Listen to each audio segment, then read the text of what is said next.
ও কোথায় বসছে দেখো, বসার আর জায়গা পায় না, দেখেছো? সোফার ওপরে, সোফার ওপরে বলতে কি, সোফার মাথাটার ওপরে।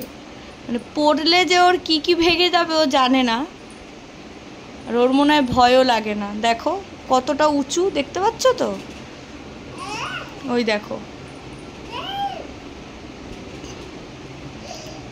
শুধু দুষ্টুমিগুলো দেখো। সবসময় ওই সোফার ওই বারটার উপরটাতেই ওর বসতে ভালো লাগে, এত নটি।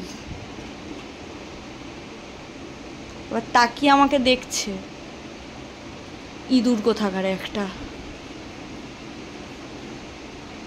নামবি? নামবি না? নামবি না? পড়ে যাবি, নাম।